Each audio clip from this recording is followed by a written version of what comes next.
Hi everybody. So back for the final section of chapter 13 deals with this funny sounding animal called a monopsony. So a monopsony is a single buyer in an input market. So it's effectively a monopolistic buyer rather than a seller that we find in output markets.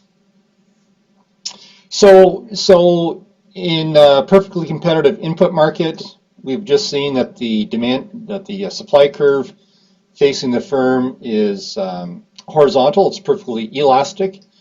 But since the monopsonist is the single buyer for the input, it faces the industry supply curve, and so the supply curve slopes upwards to the right. And so there's some common examples of monopsonist buyers. Sometimes in single resource towns, sometimes in a small town you'll have a single sawmill that buys all the logs in the area, and so the single sawmill is the only buyer of this raw material supply, so they're a monopsonist. Or in some rural areas, you might have a single grain elevator that buys all the grain products in the area, so it's also a monopsonist. And I know that we don't have this, the tobacco industry in Alberta, but in Ontario there's a bit of a tobacco industry. But so you might have a single tobacco buyer from all the tobacco farmers. And then I think the book also mentions that the concept of monopsonist can also apply outside of input markets. So if you have the federal government that's a single buyer of military arms in the country, they're effectively a monopsonist as well. Okay, so we have an example of how monopsonist sets its optimal quantity of input and the price that it pays for its input. So what we're going to see is that the monopsonist follows the same rule as in perfect competition for the optimal quantity of input to be purchased, and that's the point where marginal revenue product equals marginal factor cost. So the same formula applies that we saw in perfect competition. This determines the optimal quantity, but we're going to see that the price that the monopsonist pays is lower than in perfect competition. Okay, so we've got a bit of a data table here. So here's our quantity of input. So here's our input and increasing quantities. And in monopsony, the monopsonist faces the industry supply curve. So the wage rate increases as the quantity increases. So this is unlike in perfect competition where the wage rate stayed constant. So the total price of the input, in this case labor, it increases as the quantity increases because the quantity increases, but also the wage rate itself increases. So 1 times 1 equals 1, 2 times 2 equals 4, 3 times 240 is 720, and so on. So the total wage bill increases. And then we can calculate the marginal cost factor, which is the difference between the total wage costs at different quantities of input. So the marginal cost factor is simply the difference between these totals. Okay, so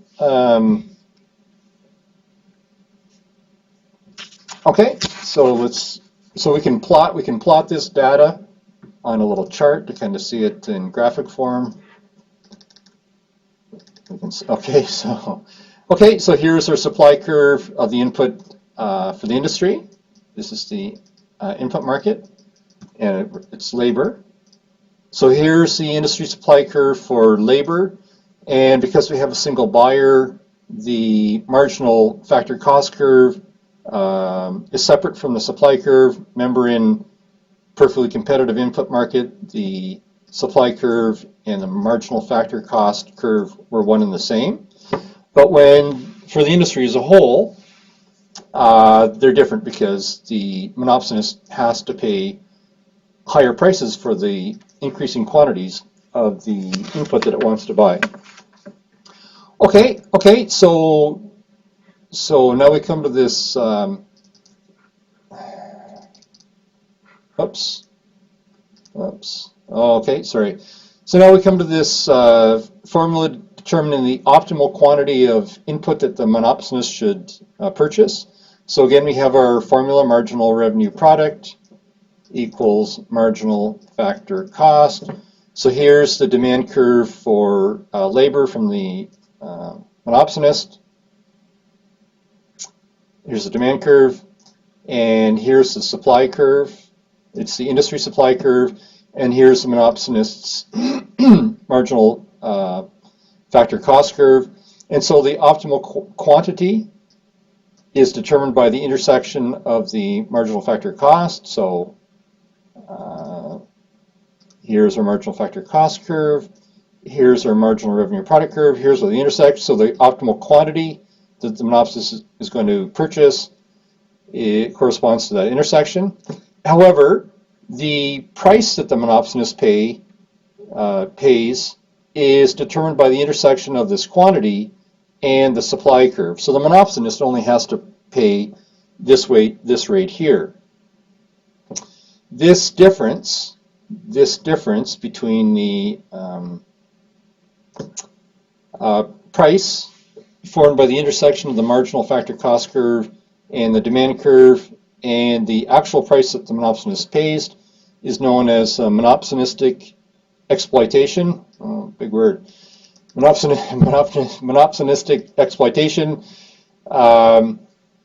So this effectively is the extra value. This difference is effectively the extra value that the monopsonist receives from using this quantity of labor, but not having to pay this the marginal cost. It only has to pay the cost. It only has to pay the same price for all the labor as determined by the intersection of the optimal quantity with the supply curve. And so how come the monopsonist gets this freebie? How come the monopsonist gets this extra value without having to pay for it? And it's because the monopsonist, as a single buyer, has more negotiating power with the employees than the employees have. So the monopsonist doesn't have to pay the employees as much as it otherwise would have to. Okay, let's just move on.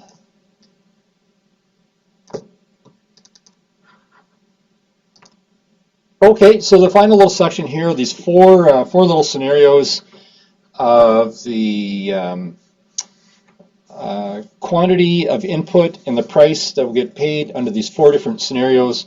So the first scenario is input market, is perfect competition, and output market is also perfect competition. So how much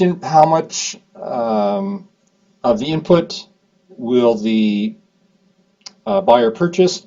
Since it's a perfectly competitive input market, the supply curve is the marginal factor cost curve for the firm, and so the optimal quantity the firm purchases is at the intersection of the marginal factor cost curve or marginal revenue product curve. Marginal revenue product equals marginal factor cost right there. So it buys QE and WE. That's the wage rate. Okay. So then we kind of vary these scenarios. Second scenario is where we have in the output market. So we have the input market.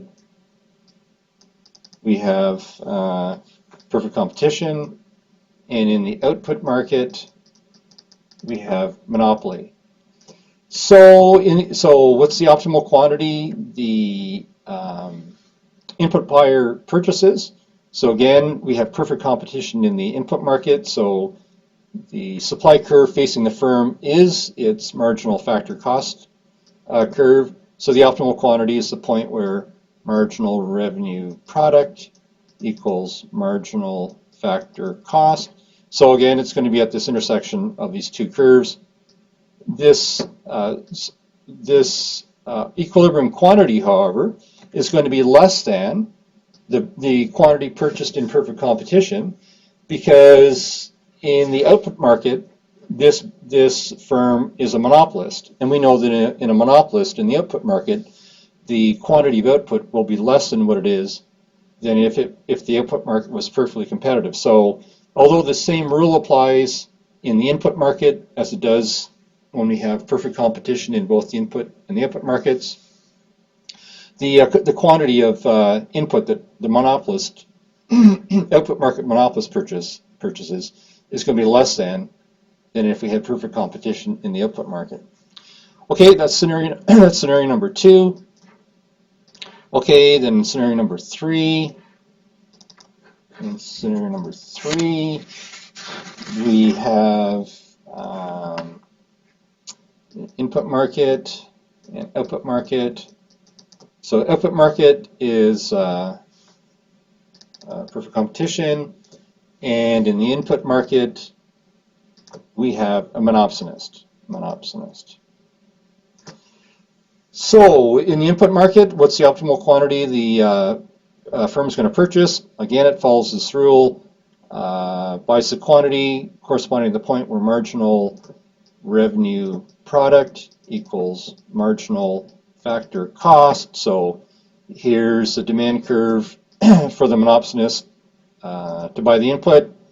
Here's the supply curve for the industry as a whole. And so since the monopsonist is the entire purchaser of the input, this is the supply curve that the monopsonist faces, and therefore we can calculate the marginal factor cost curve separately from the supply curve. And the optimal quantity is at the point where it's the quantity corresponding to the point where the marginal factor cost, or the marginal revenue product, equals the marginal factor cost.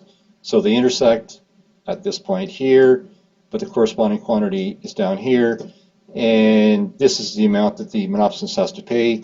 So here's the monopsonistic exploitation right here. Okay. So the monopsonist is going to buy less input and pay less than we would have if we had perfect competition in the input market. And then the final scenario is what happens when we effectively have a monopoly in both the input and the output markets. And so what quantity will the monopsonist purchase in the input market? So again, it's at the magic rule where marginal revenue product equals marginal factor cost. So it's going to be the optimal quantity to purchase is going to correspond to the point where the marginal revenue product curve intersects with the marginal factor cost curve. So it's going to be the quantity corresponding to here. However, in the price that the monopsonist is going to want to pay is going to be on the monopsonist is going to want to pay on the supply curve here. However, as the authors mention, if we have a unionized input market, and we're talking about labor here, if we have a unionized input market, the union is going to try to create this quota, and the union is going to try to drive the supply curve up like this. So it's a little bit indeterminate where the price the monopsonist is going to pay, depending on the relative bargaining strength of the supplier, which is the union, versus the monopsonist buyer. So it's kind of indeterminate, but it'll be someplace between these 2 points. Does the buyer get any monopsonistic exploitation or not? We don't know. Anyways, that's it for chapter 13.